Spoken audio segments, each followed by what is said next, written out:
Hello दोस्तों, स्वागत है आप सभी का हमारे YouTube चैनल एग्जाम बार में। आज के दिन हम 10 से लेकर 12 दिसंबर तक की करंट अफेयर को कवर करेंगे। तो चलिए सबसे पहले देख लेते हैं कि इन 2 दिनों में हमें किन किन टॉपिक से कैसे कैसे प्रश्न मिल सकते हैं और जिनके बारे में हमको डिटेल में जानना है। शुरुआत करेंगे हम व्यास सम्मान से। इस वर्ष 33वां व्यास सम्मान दिया गया, तो ये हमारे एग्जाम के लिए बहुत इंपॉर्टेंट है, तो इसके बारे में हम डिटेल में जानेंगे कि किसे दिया गया। उसके बाद हम बात करेंगे तिरुवल्लुवर की। तिरुवल्लुवर न्यूज में क्यों बने हुए थे, इनके बारे में हम डिटेल में बात करेंगे और एग्जामिनेशन हॉल में ये हमारा हिस्ट्री का पोर्शन कवर करेगा, इसलिए ये बहुत इंपॉर्टेंट है।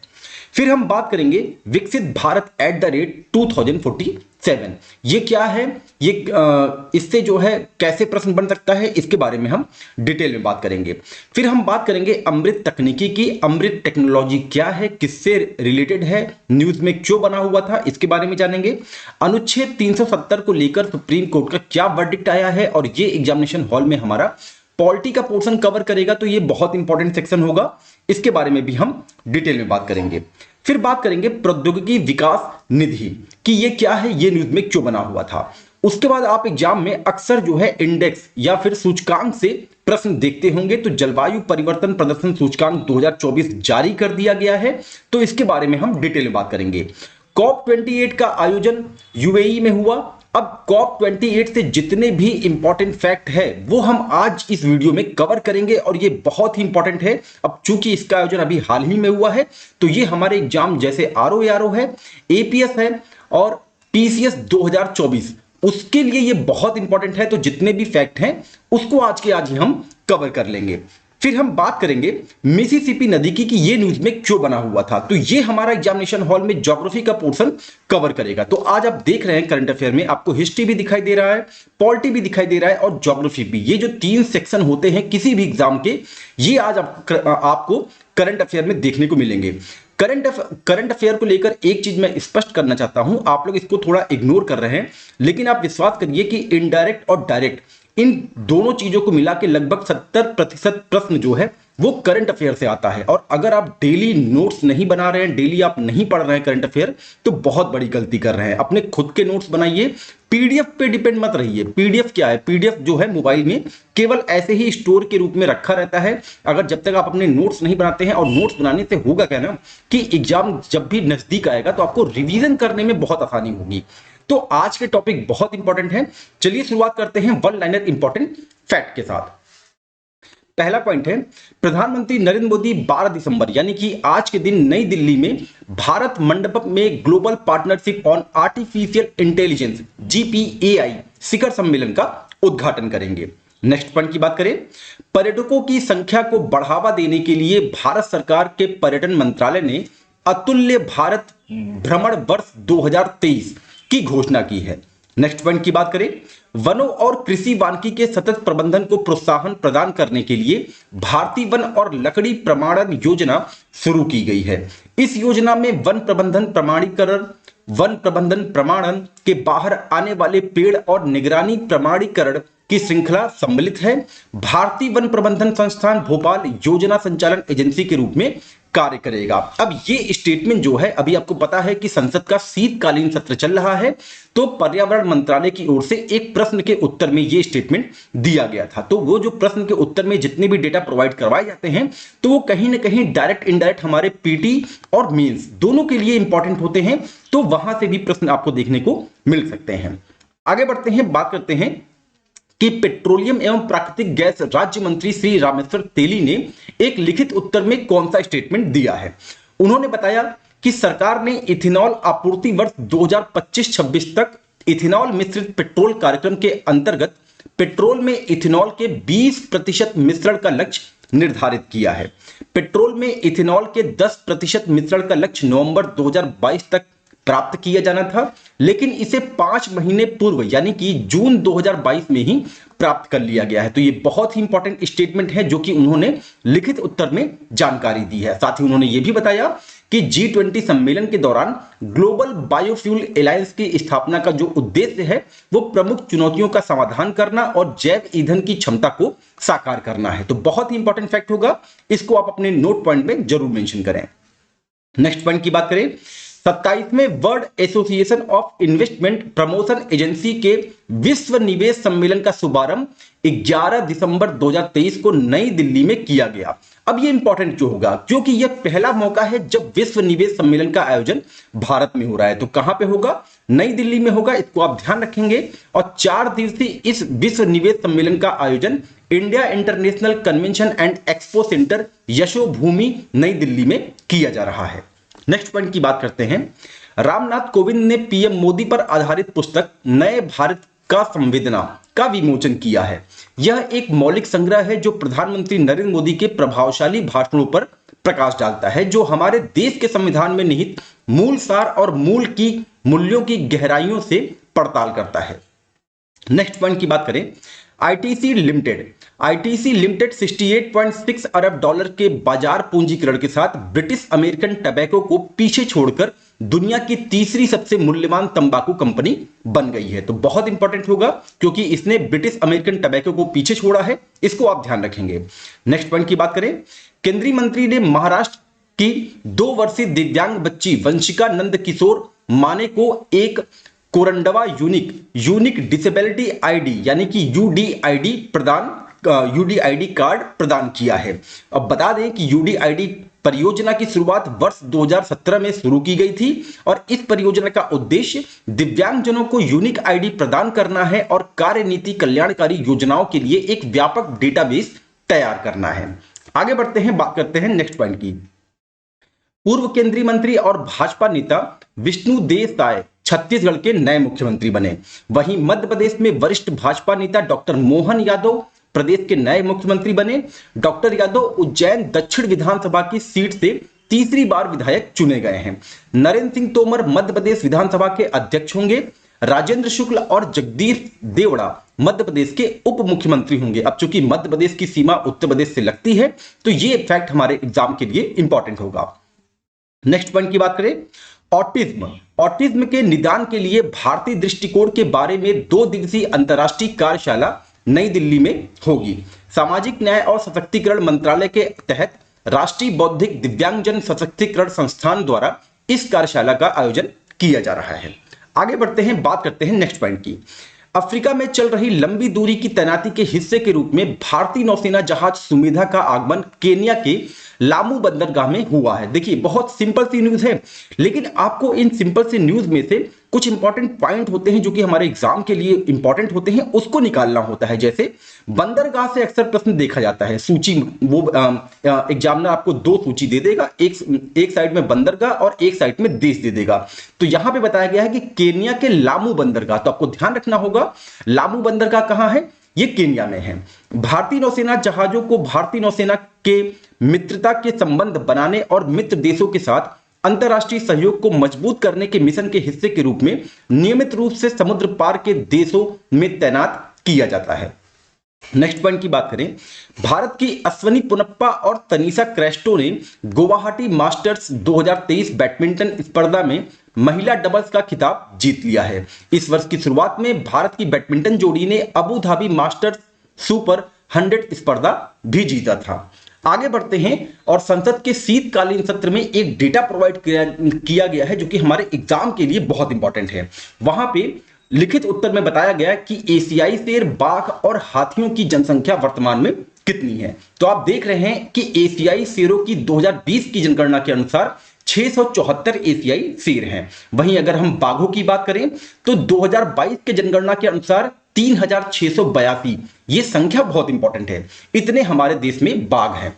और 2017 के हाथी जनगणना के अनुसार 29,964 हाथी वर्तमान में हमारे देश में हैं। तो ये सारे के सारे फैक्ट इंपॉर्टेंट हैं और ये तो रही आज की वन लाइनर शॉर्ट न्यूज। तो अगर ये एग्जाम के पॉइंट ऑफ व्यू से इंपॉर्टेंट लगा है तो आप हमारे चैनल को अपने दोस्तों के बीच में जरूर शेयर करें। चलिए आगे बढ़ते हैं, बात करते हैं डिटेल में 33वें व्यास सम्मान के बारे में। इस वर्ष 33वां व्यास सम्मान जानी मानी हिंदी लेखिका पुष्पा भारती को प्रदान किया गया। बहुत ही इंपॉर्टेंट नाम है, ये आप नाम ध्यान रखेंगे। यह पुरस्कार 1991 में के बिड़ला फाउंडेशन द्वारा शुरू किया गया था। यह सम्मान पिछले 10 वर्षों में प्रकाशित किसी भारतीय नागरिक द्वारा हिंदी साहित्य के उत्कृष्ट कार्य के लिए प्रतिवर्ष दिया जाता है। सुश्री भारती को उनके स्मरण यादें के लिए चुना गया। उन्हें 4 लाख रुपए की राशि, एक प्रशस्ति पत्र और एक पट्टिका देकर सम्मानित किया जाएगा। तो पुष्पा भारती जी का नाम हमारे एग्जाम के लिए बहुत इंपॉर्टेंट है, इनको व्यास सम्मान से सम्मानित किया गया है, ये आप ध्यान रखेंगे।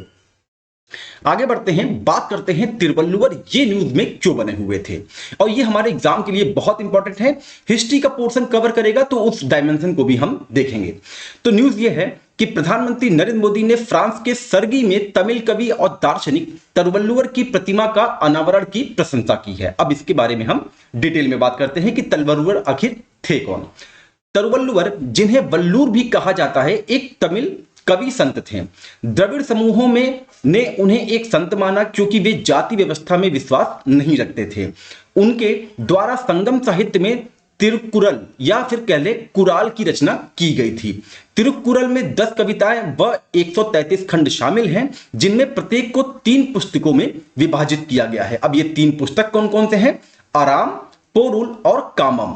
आराम यानी कि सद्गुण, पोरुल यानी कि सरकार और समाज, और कामम यानी कि प्रेम। ये तीनों इसी से रिलेटेड हैं, ये भी आप ध्यान रखेंगे। साथ ही बता दें कि तिरुकुरल को विद्वानों द्वारा बिना नाम वाली पुस्तक बिना नाम वाले व्यक्ति द्वारा कहा गया है। ये बहुत ही इंपॉर्टेंट फैक्ट है, ये आप ध्यान रखेंगे, और ये हमारा एग्जामिनेशन हॉल में हिस्ट्री का पोर्शन कवर करने वाला है। नेक्स्ट पॉइंट की बात करते हैं, विकसित भारत @2047 की ये क्या है। तो न्यूज यह है कि प्रधानमंत्री नरेंद्र मोदी ने वीडियो कॉन्फ्रेंसिंग के माध्यम से विकसित भारत @2047 युवाओं की आवाज का शुभारंभ किया है। देश की राष्ट्रीय योजनाओं, प्राथमिकताओं और लक्ष्यों के निर्माण में देश के युवाओं को सक्रिय रूप से सम्मिलित करने के प्रधानमंत्री के दृष्टिकोण के अनुरूप विकसित भारत @2047 युवाओं की आवाज पहल विकसित भारत @2047 के दृष्टिकोण में विचारों का योगदान करने के लिए देश के युवाओं को एक मंच प्रदान करेगा। विकसित भारत @47 का उद्देश्य आजादी के 100वें वर्ष यानी कि वर्ष 2047 तक भारत को एक विकसित राष्ट्र बनाना है। अब आगे बढ़ते हैं और बात करते हैं अमृत टेक्नोलॉजी ये क्या है और इससे रिलेटेड क्या न्यूज थी। तो न्यूज ये है कि पेयजल एक राज्य का विषय है और इसलिए जल जीवन मिशन के तहत पेयजल आपूर्ति योजनाओं सहित योजना अनुमोदन, कार्यान्वयन, संचालन और रखरखाव की जिम्मेदारी राज्य या फिर केंद्र शासित प्रदेश सरकारों की होती है। भारत सरकार तकनीकी और वित्तीय सहायता प्रदान करके राज्यों का समर्थन प्रदान करती है, ऐसा एक स्टेटमेंट जारी किया गया था सरकार की ओर से। बता दें कि आईआईटी मद्रास ने पानी से आर्सेनिक और धातु आयनों को हटाने के लिए अमृत नामक एक नई तकनीकी विकसित की है। तो ये हमारे एग्जाम के लिए इंपॉर्टेंट होगा कि किसने विकसित की है, आईआईटी मद्रास ने। Technology nano scale iron oxy hydroxide का उपयोग करती है जो पानी से गुजरने पर आर्सेनिक को चुनिंदा रूप से हटा देती है। यह जल शोधक घरेलू और सामुदायिक दोनों स्तरों के लिए विकसित किया गया है। भारत सरकार देश के सभी ग्रामीण परिवारों को पर्याप्त मात्रा, निर्धारित गुणवत्ता और नियमित और दीर्घकालिक आधार पर सुरक्षित पीने योग्य नल के पानी की आपूर्ति का प्रावधान करने के लिए प्रतिबद्ध है।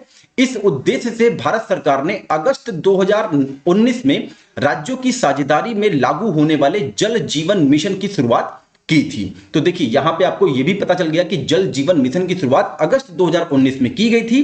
तो आज आप इसका जल जीवन मिशन का रिवीजन जरूर करेंगे।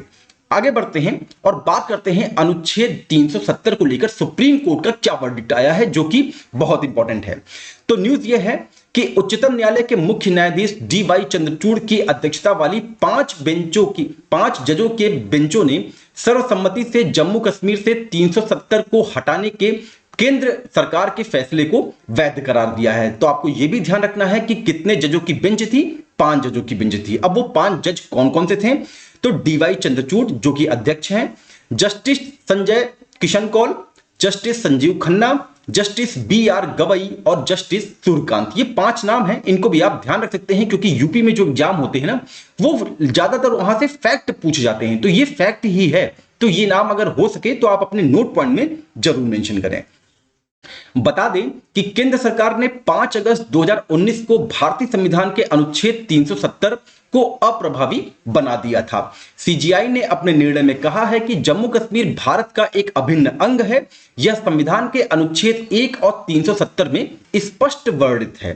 संविधान का अनुच्छेद 370 अस्थायी प्रावधान था और इसे समाप्त करने की शक्ति राष्ट्रपति में निहित थी। ये स्टेटमेंट जारी किया गया जजों की बेंच द्वारा, इसको आप ध्यान रखेंगे। और क्या बताया गया? बताया गया कि अनुच्छेद 370 के अनुसार जम्मू कश्मीर राज्य भारतीय संघ के साथ संवैधानिक एकीकरण के लिए शामिल हुआ था, न कि विघटन के लिए।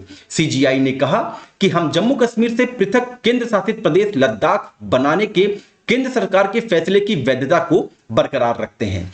5 जजों की बेंच में शामिल न्यायमूर्ति संजय किशन कौल ने 1980 के दशक से हो रहे मानवाधिकारों के उल्लंघन की जांच के लिए एक समिति के गठन की सिफारिश भी की थी। यह बहुत इंपॉर्टेंट फैक्ट है, ये आप ध्यान रखेंगे।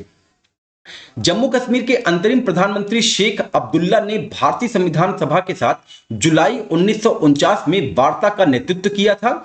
इस वार्ता के परिणाम स्वरूप ही अनुच्छेद 370 को अपनाया गया, जो जम्मू कश्मीर को एक विशेष राज्य का दर्जा प्रदान करता था। तो कब अपनाया गया था? जुलाई 1949 में। ये डेट आप याद रखेंगे। तो ये तो रहा अनुच्छेद 370 से रिलेटेड कुछ इंपॉर्टेंट फैक्ट। अब आगे बढ़ते हैं और बात करते हैं प्रौद्योगिकी विकास निधि यानी कि टेक्नोलॉजी डेवलपमेंट फंड। ये क्या है? ये न्यूज में क्यों बना हुआ था? तो न्यूज ये है कि प्रौद्योगिकी विकास निधि योजना मेक इन इंडिया पहल के तहत डीआरडीओ द्वारा क्रियान्वित रक्षा मंत्रालय की एक प्रमुख कार्यक्रम है। तो किसके द्वारा है? डीआरडीओ द्वारा है, ये आप ध्यान रखेंगे। अब इसके उद्देश्य क्या क्या है, और हम इनके उद्देश्य की बात करते हैं, जो कि आपके मेंस के पॉइंट ऑफ व्यू से बहुत इंपॉर्टेंट होगा और एसी के पॉइंट ऑफ व्यू से भी इंपॉर्टेंट होगा। तो इसका उद्देश्य है एमएसएमई और स्टार्टअप सहित भारतीय उद्योगों के साथ साथ रक्षा और दोहरे उपयोग वाली टेक्नोलॉजियों के विकास के लिए शैक्षणिक और वैज्ञानिक संस्थाओं को सहायता अनुदान प्रदान करना, जो वर्तमान में भारतीय रक्षा उद्योग के पास उपलब्ध नहीं है, और सैन्य प्रौद्योगिकी के डिजाइन और विकास की संस्कृति लाने के लिए निजी उद्योगों विशेष रूप से एमएसएमई और स्टार्टअप के साथ जुड़ना, अनुदान सहायता के साथ उनका समर्थन करना। देश में पहली बार विकसित की जा रही विशिष्ट प्रौद्योगिकियों के अनुसंधान, डिजाइन और विकास पर ध्यान केंद्रित करना। ये सारे के सारे टीडीएफ के उद्देश्य हैं, इसको आपको ध्यान रखना है। सशस्त्र बलों, अनुसंधान संगठनों, शिक्षाविदों और निजी क्षेत्र की संस्थाओं के साथ योग्यता प्रमाणीकरण एजेंसियों के बीच एक पुल बनाना, अवधारणा का प्रमाण वाली भविष्य की प्रौद्योगिकियों का समर्थन करना और उन्हें प्रोटोटाइप में परिवर्तित करना। योजना के तहत 16 रक्षा प्रौद्योगिकियों को सफलतापूर्वक विकसित किया गया है। तो ये तो रहे कुछ फैक्ट टेक्नोलॉजी डेवलपमेंट फंड से रिलेटेड। अब आगे बढ़ते हैं और बात करते हैं जलवायु परिवर्तन प्रदर्शन सूचकांक 2024, जो कि हमारे एग्जाम के लिए बहुत इंपॉर्टेंट है। इंडेक्स से अक्सर प्रश्न जो है एग्जाम में पूछा जाता है, तो इसके बारे में हम डिटेल में बात करते हैं। तो न्यूज ये है कि संयुक्त अरब अमीरात में संयुक्त राष्ट्र जलवायु शिखर सम्मेलन, जिसे हम COP 28 के नाम से जान रहे हैं, के मौके पर जलवायु परिवर्तन प्रदर्शन सूचकांक CCPI 2024 नामक एक रिपोर्ट जारी की गई। अब चूंकि कोई भी देश सभी सूचकांक श्रेणियों में इतना मजबूत नहीं था कि समग्र रूप से बहुत ऊंची रेटिंग प्राप्त कर सके, इसलिए शीर्ष के 3 स्थान वो रिक्त रह गए हैं। लेकिन अगर हम शीर्ष देशों की बात करें तो डेनमार्क पहले नंबर पे आएगा, एस्टोनिया दूसरे नंबर पे आएगा, फिलीपींस तीसरे नंबर पे और भारत चौथे नंबर पे आएगा। ये आप ध्यान रखेंगे। आगे बढ़ते हैं, बात करते हैं डिटेल में। सबसे बड़ा वर्तमान प्रदूषक चीन इस वर्ष 91वें स्थान पे रहा है, जबकि अमेरिका 97वें स्थान पे रहा है। COP 28 का मेजबान संयुक्त अरब अमीरात 65वां स्थान प्राप्त किया है, ये आप ध्यान रखेंगे। भारत सूची में 7वें स्थान पे है। अच्छा, 7वें स्थान पे क्यों है? क्योंकि शुरुआत के 1 से लेके 3 रैंक जो है वो रिक्त हैं। पिछले वर्ष की बात करें तो जलवायु परिवर्तन प्रदर्शन सूचकांक में भारत 8वें स्थान पे था। ग्रीन हाउस गैस उत्सर्जन में कटौती होने की वजह से भारत को उच्च रैंकिंग प्राप्त हुई है। G20 देशों की बात करें तो G20 देशों में भारत की रैंक सबसे अच्छी है। भारत दुनिया का सबसे अधिक आबादी वाला देश है, इसके बावजूद यहां प्रति व्यक्ति उत्सर्जन अपेक्षाकृत कम है। तो यहां आप रैंकिंग इमेज में देख रहे हैं कि शुरुआत के 3 रैंक जो है वो रिक्त हैं। लेकिन अगर हम प्रभावी देशों के रूप के मतलब कि प्रभावी देशों के संदर्भ में बात करेंगे तो पहले स्थान पे डेनमार्क होगा, दूसरे स्थान पे एस्टोनिया, तीसरे पे फिलीपींस और चौथे पे इंडिया है। यानी कि अगर पूछेगा कि CCPI 2024 इंडेक्स में भारत का स्थान प्रभावी देशों के रूप में कौन सा है तो चौथा है। लेकिन अगर संपूर्ण सूचेगा, चूंकि शुरुआत के 3 रैंक खाली हैं, तो वहां पे 7वां हो जाएगा। ये बहुत ही इंपॉर्टेंट फैक्ट है, ये आप ध्यान रखेंगे। अब आगे बढ़ते हैं, बात करते हैं कि कॉप 28 से रिलेटेड कौन कौन से ऐसे फैक्ट हैं जो कि हमारे एग्जाम के लिए बहुत इंपॉर्टेंट है। और ये सारे फैक्ट जो है ना रियली में बहुत इंपॉर्टेंट है एग्जाम के पॉइंट ऑफ व्यू से। जैसे कॉप 28 के दौरान लॉस एंड डैमेज फंड, जिसकी हम चर्चा पहले भी कर चुके हैं, इसको भी जारी किया गया था। तो इसके बारे में जान लेते हैं। यह पिछले वर्ष शर्म अल शेख में कॉप 27 से लिया गया था, जिसे दुनिया के सबसे अधिक जलवायु कमजोर देशों की मदद के लिए G7 द्वारा प्रस्तावित किया गया। सॉरी, यहां G77 हो गया है, G7 द्वारा प्रस्तावित किया गया था।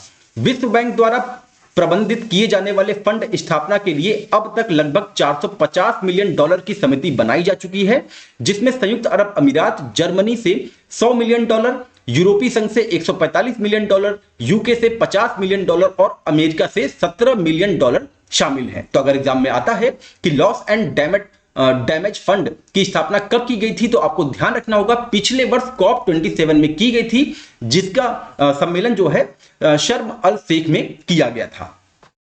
अब कॉप 28 में एक और इंपॉर्टेंट फैक्ट है, वो है ग्लोबल स्टॉक टेक। अब ये क्या है? यह पहला कॉप ग्लोबल स्टॉक टेकिंग अभ्यास होगा जिसमें यह देखा जाएगा कि पिछले कुछ वर्षों में दुनिया की गतिविधियां 2016 में पेरिस कॉप 28 समझौते के मुकाबले कैसे मापी जाती हैं। आगे एक फैक्ट की बात करें, कॉप 28 के दौरान ग्रीन प्लेज जारी किया गया।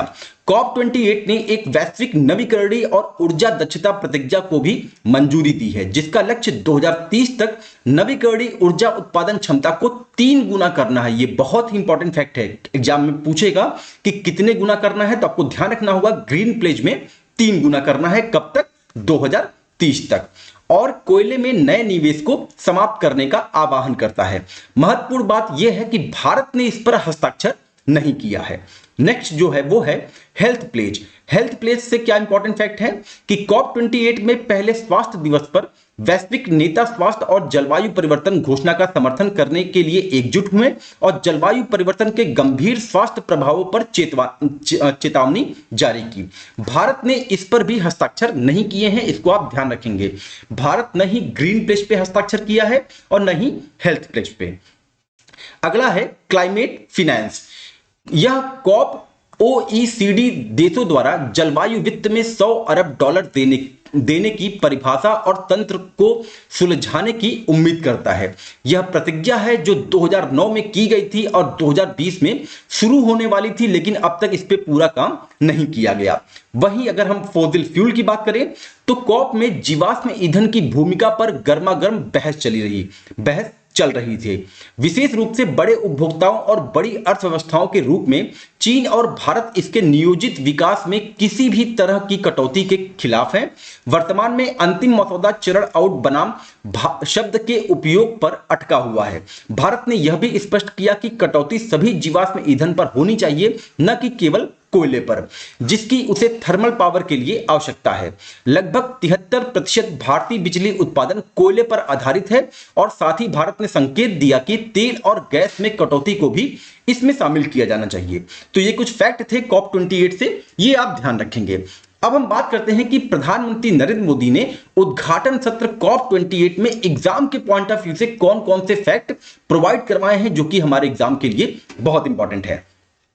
तो उन्होंने अपने भाषण में कहा कि भारत दुनिया की 17% आबादी रहती है। यह सबसे अधिक आबादी वाला देश है, लेकिन वैश्विक कार्बन उत्सर्जन में इसकी हिस्सेदारी 4% से भी कम है। हालांकि जलवायु एजेंसियों का कहना है कि यह आंकड़ा लगभग 7% है। साथ ही उन्होंने बताया कि भारत दुनिया की उन कुछ अर्थव्यवस्थाओं में से एक है जो एनडीसी लक्ष्यों को पूरा करने की राह पे है।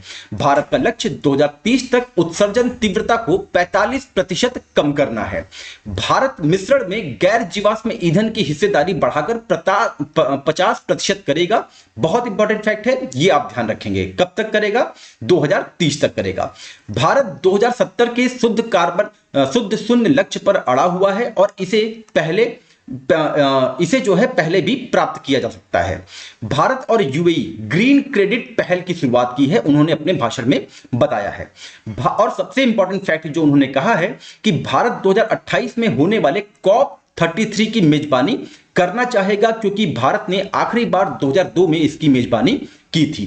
तो ये सारे फैक्ट जो है उन्होंने अपने उद्घाटन सत्र के भाषण में बताए हैं। अब आगे बढ़ते हैं, बात करते हैं मिसिसिपी नदी की कि ये चर्चा में क्यों बना हुआ था। तो न्यूज ये है कि राष्ट्रीय स्वच्छ गंगा मिशन, जो केंद्र की एक प्रमुख नमामि गंगे योजना को लागू करता है, ने Mississippi river cities and towns initiative के साथ एक सामान्य प्रयोजन ज्ञापन पर हस्ताक्षर किया है, जो बैंकों के किनारे, यानी कि जो नदी के किनारे जो शहर या तो टाउन होते हैं, उसके बैंकों के किनारे स्थित 124 शहरों कस्बों का प्रतिनिधित्व करता है। तो बहुत ही इंपॉर्टेंट फैक्ट होगा, राष्ट्रीय स्वच्छ गंगा मिशन ने किसके साथ साझेदारी की है, तो Mississippi river cities and township initiative के साथ। अब मिसिसिपी नदी के बारे में जान लेते हैं। यह पूरी तरह से संयुक्त राज्य अमेरिका के क्षेत्र के भीतर बहती है।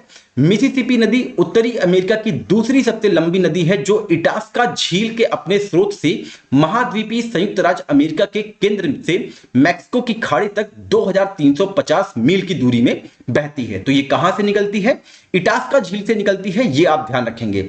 अब जब बात यहां पे मिसिसिपी नदी की आ रही है, तो आज आपको जो रिवीजन करना है वो lake superior, lake Michigan, lake Huron, lake eri, इनका जो क्रम आता है ना, जैसे नॉर्थ से साउथ पूछ लेगा या फिर ईस्ट से वेस्ट पूछ लेगा, तो इसको आप जो है आज रिवीजन के तौर पे रखेंगे। तो ये तो रहे आज के करंट अफेयर, और ये सारे के सारे इंपॉर्टेंट है, क्योंकि आपने आज देखा कि यहाँ पे हिस्ट्री का भी पोर्शन था, पॉलिटी का भी पोर्शन था, और ज्योग्राफी का भी पोर्शन था। तो अगर ये एग्जाम के पॉइंट ऑफ व्यू से इंपॉर्टेंट लगा है, तो आप हमारे चैनल को अपने दोस्तों के बीच में जरूर शेयर करें। मिलते हैं अपने अगले टॉपिक के साथ, तब तक के लिए अपना ध्यान रखें। नमस्कार, जय हिंद, जय भारत।